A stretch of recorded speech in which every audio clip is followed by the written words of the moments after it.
Physical properties of alkanes and cycloalkanes. तो पहली property alkanes में कार्बन 1 से कार्बन 4 तक ये रूम टेम्परेचर प्रेशर पे गैसेस हैं, कलरलेस हैं, ऑर्डरलेस हैं। फिर कार्बन 5 से कार्बन 17 तक वो रूम टेम्परेचर प्रेशर पे लिक्विड्स हैं, और कार्बन 18 से बियॉन्ड जितने भी हैं वो वैक्स लाइक कलरलेस सॉलिड्स हैं। तो मोम इस कैटेगरी में होता है। Petrol up to kerosene oil तो वो आपको C5 to C17 में मिलेंगे, और जो LPG है लिक्विड पेट्रोलियम गैस या नेचुरल गैस है तो वो कार्बन 1 से कार्बन 4 तक कैटेगरी में आते हैं। साइक्लोअल्केन में साइक्लोप्रोपेन पहला वाला, साइक्लोप्रोपेन एंड साइक्लोब्यूटेन दूसरा वाला, ये रूम टेम्परेचर प्रेशर पे गैसेस हैं, कलरलेस, ऑर्डरलेस। बाकी जितनी भी मेंबर्स हैं अदर्स ऑल वो सारे जो हैं they are liquids, colourless, odourless. Second one is solubility. तो अल्केन्स खुद हैं नॉन पोलर,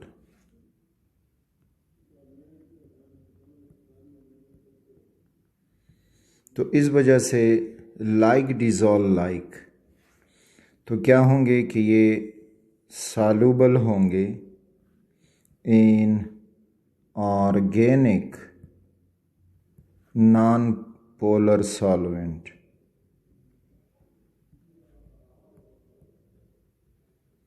यानी वो नॉन पोलर सॉल्वेंट आपको मिल सकता है बेंजीन, कार्बन टेट्राक्लोराइड एट्सेट्रा, जबकि ये इनसॉल्युबल होंगे वाटर में, क्योंकि वाटर जो है वो पोलर सॉल्वेंट है, तो इनसॉल्युबल इन वाटर। दूसरी तरफ जो साइक्लोअल्केन्स हैं, अच्छा साथ में फिर ये भी याद रखें कि इन जो अल्केन्स की सॉल्युबिलिटी है तो वो inversely proportional to number of carbon atoms, यानी इनकी सॉल्युबिलिटी नॉन पोलर सॉल्वेंट में is inversely proportional to number of carbon atoms. Carbon atoms बढ़ेंगे तो सॉल्युबिलिटी कम होती जाएगी। दूसरी तरफ cycloalkanes insoluble in water but slightly soluble in alcohols। वो इसलिए कि अल्कोहल में जो अल्काइल ग्रुप है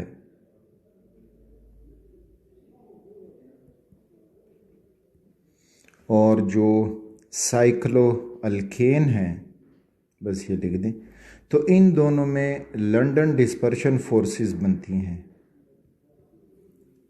तो लंदन डिस्पर्शन फोर्सेस की वजह से उनमें सॉल्युबिलिटी होगी। थर्ड, इनका melting point and boiling point directly proportional to carbon atoms. जितने कार्बन एटम्स बढ़ेंगे मेल्टिंग पॉइंट, बॉइलिंग पॉइंट भी बढ़ेगा। रीज़न ये है कि जो नॉन पोलर चीज़ों में लंदन डिस्पर्शन फोर्सेस होती हैं तो वो directly proportional to molecular size. तो जब कार्बन एटम बढ़ेंगे मीन्स के मॉलिक्यूलर साइज़ बढ़ेगा, जिसकी वजह से लंदन डिस्पर्शन फोर्सेस भी स्ट्रॉन्ग होती जाएंगी और मेल्टिंग पॉइंट, बॉइलिंग पॉइंट भी बढ़ेगा। अच्छा, अब यहाँ पे एक point, isomeric alkanes.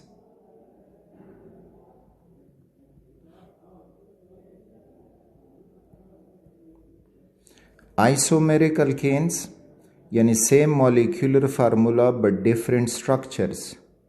For example n butane है और आइसोब्यूटेन है,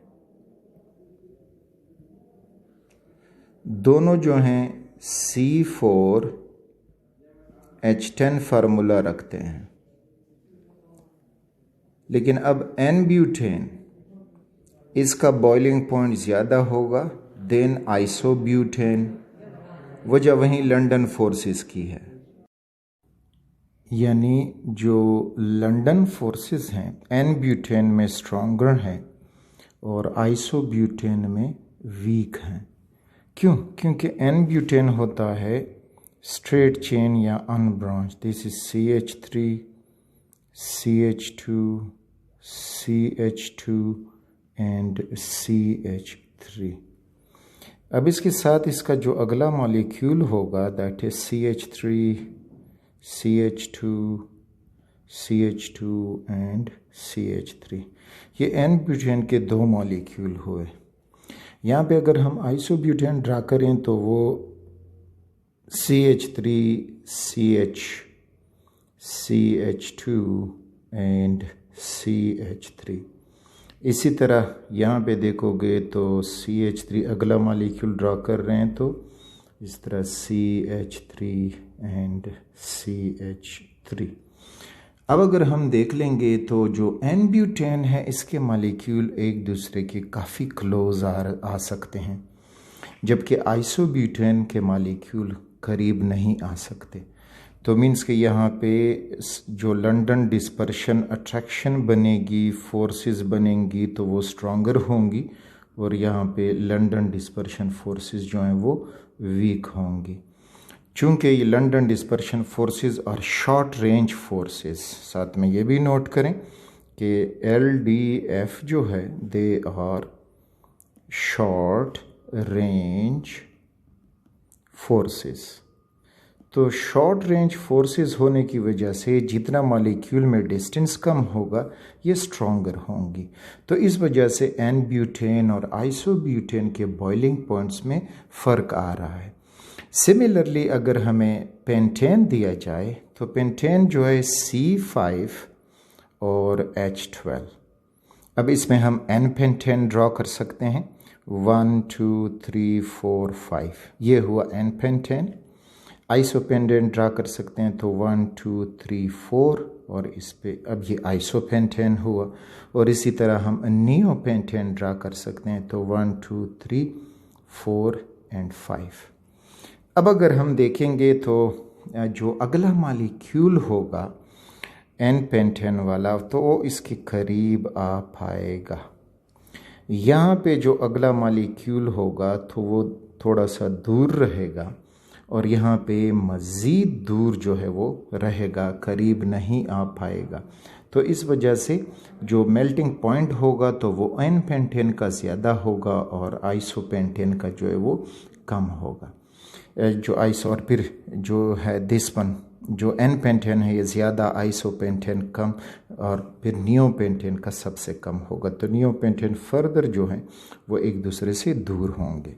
तो मीन्स के ये जो एन पेंटेन है it has greater boiling point than isopentane and greater boiling point than neopentane. क्योंकि जितनी ब्रांचिंग बढ़ेगी तो उतना उसमें स्पेस बढ़ेगा उन दो मॉलिक्यूल्स में, और जब स्पेस बढ़ेगा तो लंदन डिस्पर्शन फोर्सेस जो शॉर्ट रेंज फोर्सेस हैं वो वीक होना शुरू कर देती हैं। और यही लंदन डिस्पर्शन फोर्सेस वाला जो कॉन्सेप्ट है तो वो हमें साइक्लो अल्केन्स भी में मिलेगा कि इनके जो बॉइलिंग पॉइंट्स हैं, boiling points and melting points are directly proportional to molecular size या molecular weight, यानी जितने कार्बन एटम बढ़ते जाएंगे तो उनका मेल्टिंग पॉइंट, बॉइलिंग पॉइंट भी बढ़ेगा।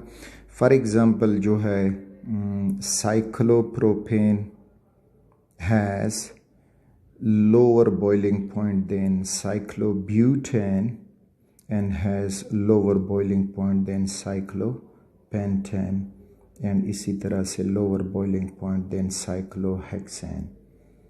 तो वही सेम कॉन्सेप्ट इधर भी अप्लाई होगा।